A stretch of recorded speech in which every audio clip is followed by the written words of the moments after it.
Bueno, muy bien, seguimos autopercibiéndonos. No sé ustedes, pero yo estoy aprendiendo una nueva palabra.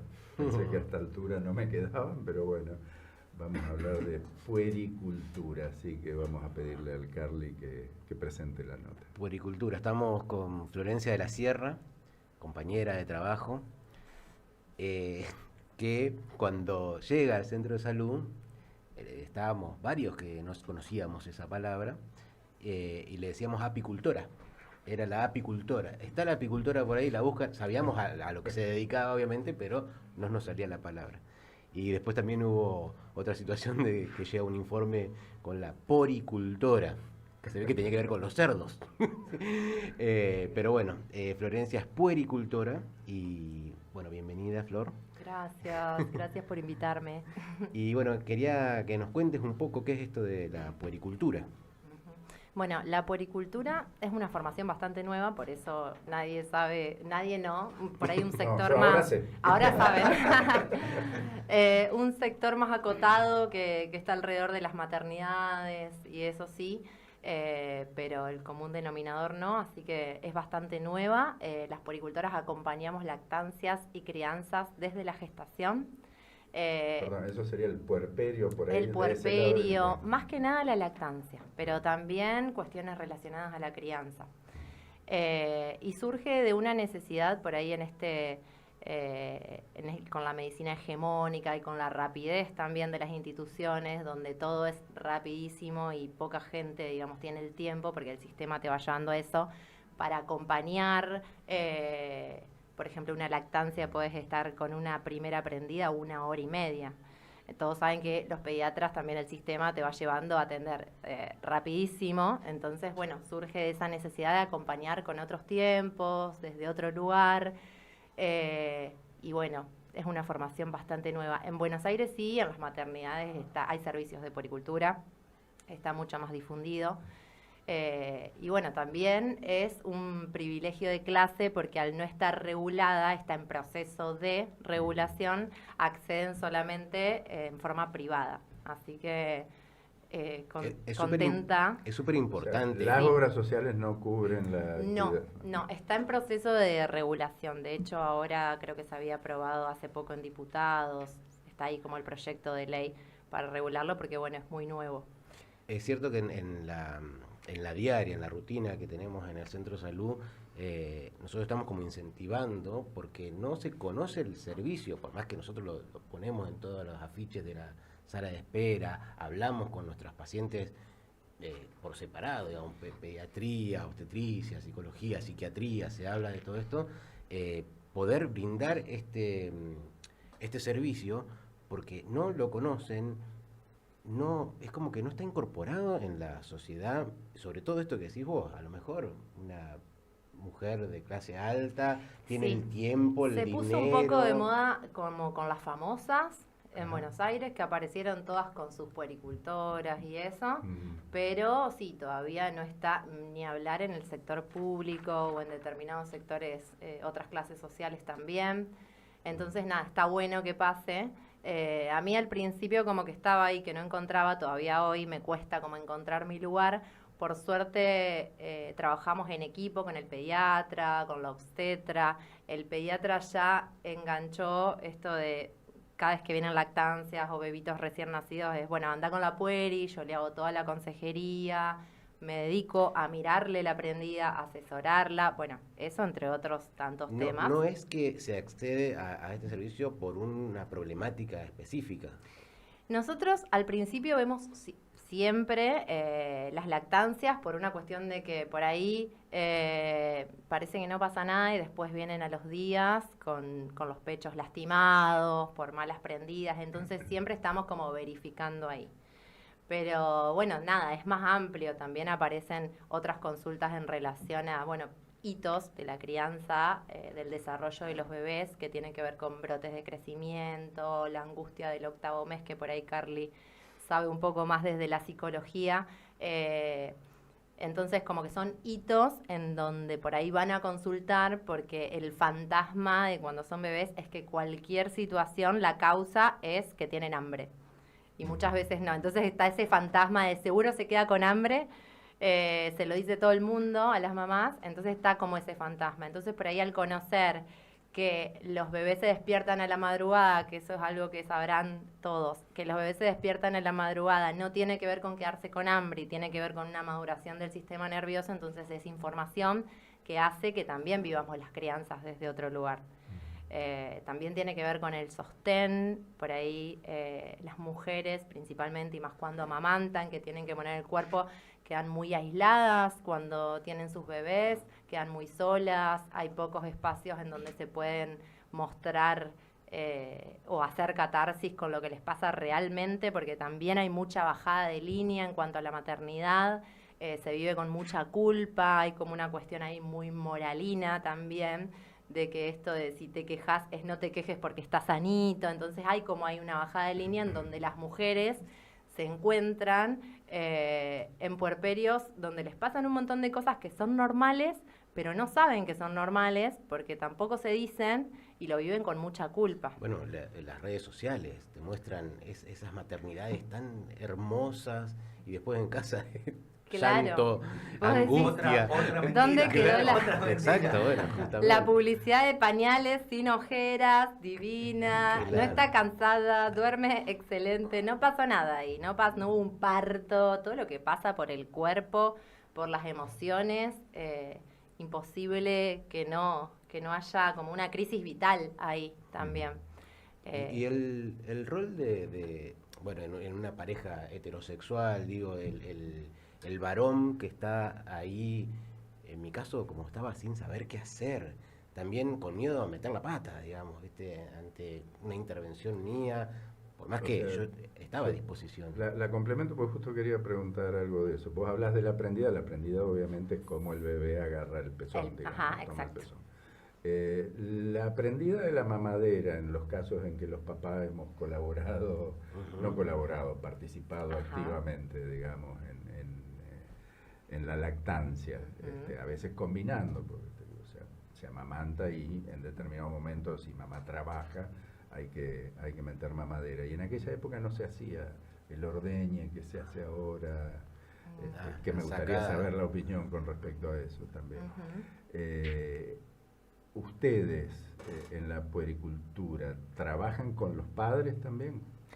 Trabajamos con los padres desde el embarazo y también en relación al parto, porque es más, les decimos a las chicas que traten de venir con los compañeros. Desde el parto ya es fundamental la presencia de un acompañante. En general son los padres, pero bueno, hay familias monomarentales también, hay otro tipo de familias donde acompañan a las madres, una amiga, una dula. Entonces, en relación al acompañamiento en el parto, es súper importante, porque es como, el rol ahí es custodiar un poco la fisiología del parto, y en la lactancia pasa un poco esto también, que es lo que no se puede reemplazar, que es parir, amamantar, que eso inevitablemente lo tiene que hacer la mamá. El varón está ahí como para custodiar ese momento. En el parto nosotros siempre como los educamos en relación a papelerío, todo lo que es ropita de bebé, o sea, todo lo que se puedan ocupar para que esa mujer pueda entregarse al proceso de parir y no estar como pensando en nada, porque bueno, es un proceso también sexual, es un proceso animal, cuando se respeta la fisiología y no hay tanto intervencionismo.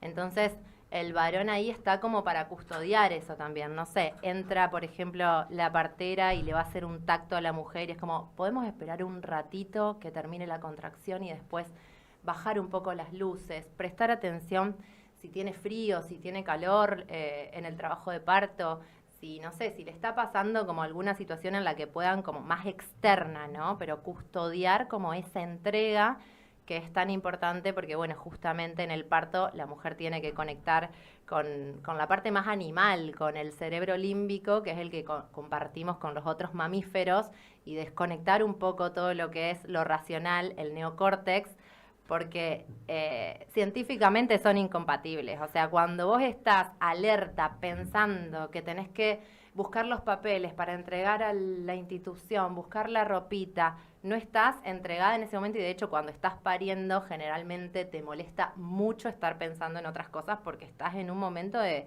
en el planeta partos, le decimos con mi compañera del centro de salud. Aclaro que las sonrisas son porque acá en editorial hemos hablado del cerebro de Broca, el reptiliano, el límbico y el neocórtex. Bueno, así que viste, todos los temas se van conectando en algún punto.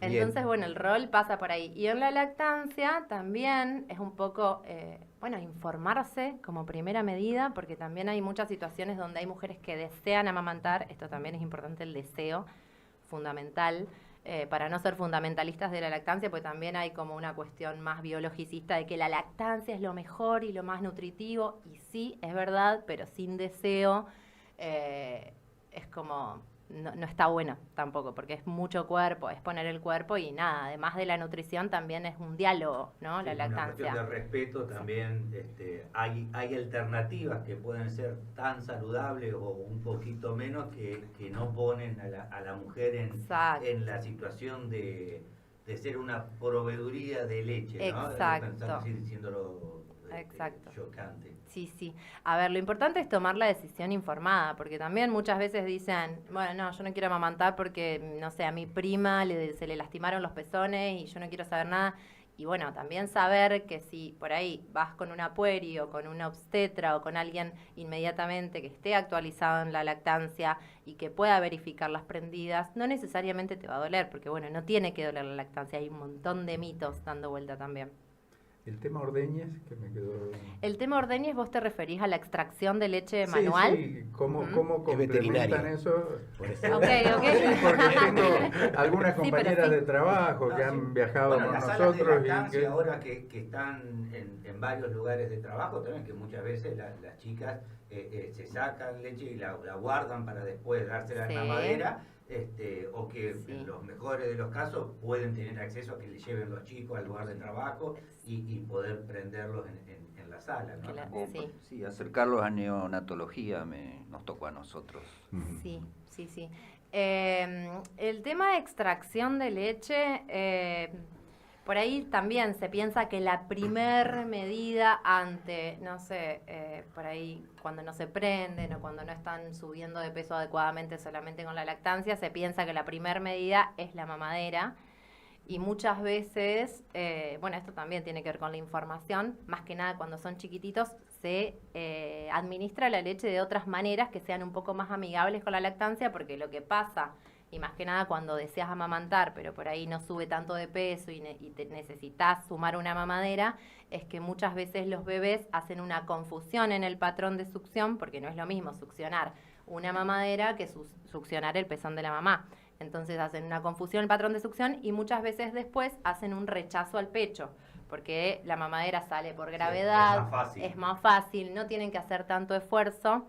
Entonces, a veces, en realidad lo ideal sería al principio agregar leche con vasitos, con jeringa, con cucharita, y más que nada al principio, que no sale tanta leche. La primera leche le dicen calostro. Se llama calostro. Que son unas gotitas, pero muy, muy nutritivas, muy ricas en inmunidad. Entonces, ahí se le da de otras maneras para después incorporar. Y tampoco la fórmula es la primera opción, porque también está esto que vos decís del ordeñe, que vos podés extraerte leche para dársela con mamadera después si no está subiendo de peso adecuadamente. Entonces, hay otras opciones que en general en las instituciones lo primero es como darle una mamadera de leche de fórmula. Y a veces le encajan una mamadera de leche de fórmula cuando está recién nacido y 30 mililitros y el estómago del recién nacido es del tamaño de una cereza, que está, digamos, esperando recibir la leche adecuada para ese cachorro humano, que es la de su mamá. Entonces la leche de fórmula al principio, es bastante pesada.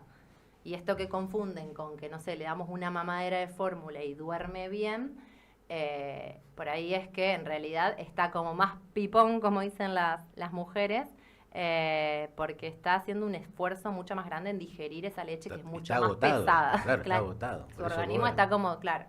Sí, lo que en otras épocas se denominaba nodriza, es decir, que suplemente la lactancia a una persona que no es la madre. ¿Sigue existiendo? ¿Aún se usa? A veces aparecen situaciones que te cuentan que lo hacen más por su cuenta. Hoy hay como un control mucho más severo en relación a las enfermedades también, porque bueno, hay situaciones donde no se puede amamantar, el HIV, entre otras, entonces ya no es tan común esto de que amamanten otras mujeres los hijos. Pero a veces aparecen casos así que te cuentan que no se prendía y se lo dieron a la prima para que lo prenda. Sí, todavía aparece. ¿Dónde se estudia y qué se estudia? ¿Qué tipo de formaciones? Se estudia en Buenos Aires por ahora. Yo no sé si en Santa Fe habrá abierto alguna, pues no estoy muy actualizada. Sé que van saliendo ahí.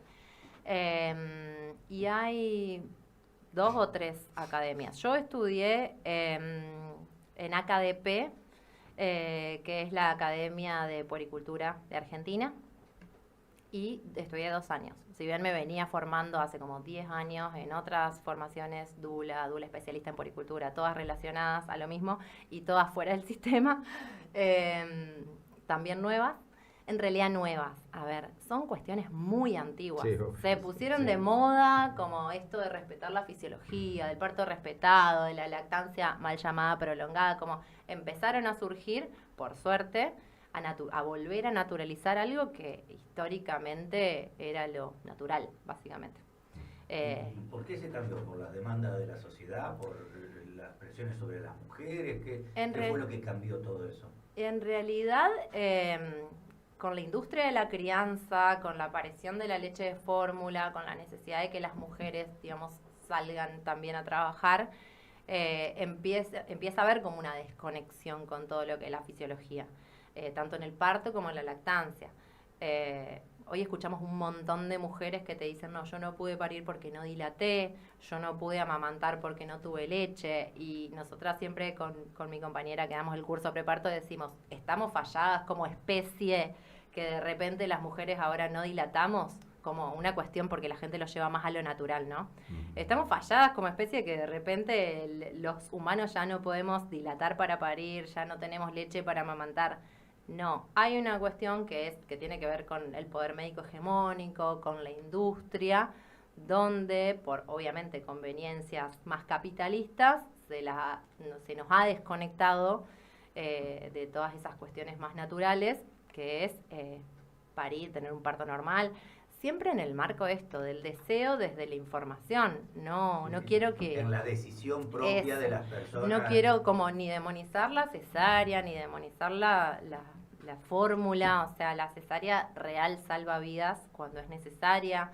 También es súper válida cuando no hay un deseo de atravesar un trabajo de parto y desde la información también. Y la mamadera también cuando es decisión tuya, o sea, cuando es tu deseo o cuando realmente hay situaciones que lo ameritan, no cuando es el profesional del otro lado que te dice, no, dale mamadera porque no sé, ¿me entendés? O no te informan. O planificamos la cesárea para tal día porque me queda cómodo. Exacto. Y no me puede tocar en el fin de semana largo. Exacto. Claro. Hay los índices de cesárea, por ejemplo, antes de las fiestas suben un montón. ¿Por qué? Porque los médicos se programan todas las cesáreas antes de Navidad y de Año Nuevo para que después nadie lo llame a cualquier hora por un parto. Entonces, hay una cuestión ahí como bastante compleja en relación al sistema donde se necesita recuperar este tipo de acompañamientos más lentos. Y nada, aparece esta necesidad, ¿no? Donde vos vas a una institución, es como esto, tucu, parto, dale mamadera, no le des. Aparte también eso, como que generalmente te dicen el asesoramiento es dale mamadera o dale teta. Pero después, nada, no le estoy pudiendo dar teta. Bueno, ¿por qué? ¿Qué está pasando? Vamos a solucionarlo. Tenés capaz un poco de baja producción. Bueno, vamos a ayudarte a que produzcas un poco más, estimulando, como todo esto generalmente quedó medio ahí. Afuera. Yo celebro que aparezca gente como Florencia hablando de esto. Yo hice el curso de preparto hace 13 años que transitábamos el embarazo de Fausto, mi primer hijo, y recuerdo la primer consulta a los tetras. Yo fui porque quería ser parte de todo esto, quería ver qué podía aportar en todo esto. No me miró. No me miró a la cara el médico nunca. Sí. Lo adoro al médico, es vecino mío ahora, lo cruzo, tenemos buena relación, todo, pero digo, esta cuestión de la idea esta del médico hegemónico, que va como muy estructurado todo, a Flavia le hablaba y a mí nunca me miró. Entonces, la verdad que celebro que aparezcan estos nuevos deseos, estas corrientes, que se hable en los medios y todo eso. Vos hacés talleres, dijiste. Sí. ¿Cómo te encontramos ahora en las redes sociales? ¿Cómo hacemos? Empezando a moverme en el ámbito privado, activando algunos talleres de lactancia. Me encuentran como en Instagram como pueri.flordelasierra. Y bueno, por ahora ese Instagram, pues estoy teniendo algunos problemitas con el Instagram, pero bueno, por ahora que se comuniquen por ahí y después, bueno, en todo caso, si migran a otra me escriben un mensaje cuenta, privado. perfecto. Y ahí les paso toda la información. Bárbaro. Bien, yo tengo una... Estás trabajando en el centro de salud. Sí. Sí. ¿Cómo se identificó la necesidad en el centro de salud para convocarte? En el centro de salud yo presenté, en realidad en el nodo presenté un proyecto, pero hace como 2 años, de puericultura. Y bueno, en ese momento les pareció interesante, quedó ahí en stand-by porque bueno, había cuestiones ahí con el COVID, que había habido mucha gente trabajando y eso, y bueno, y después me llamaron.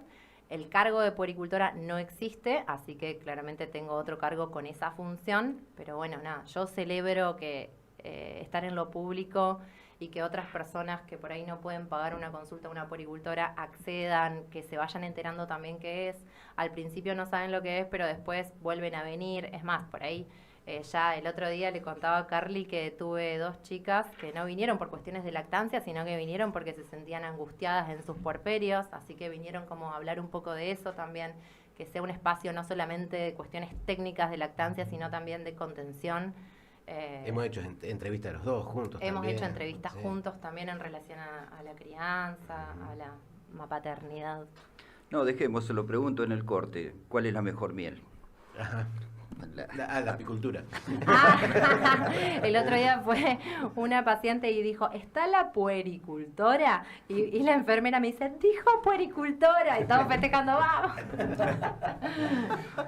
Bueno, me queda una sola. ¿Qué son los brotes de crecimiento? Los brotes de crecimiento son etapas en las que hay varios, cuando son bebitos, en las que crecen más de lo que vienen creciendo, pegan un salto en el desarrollo.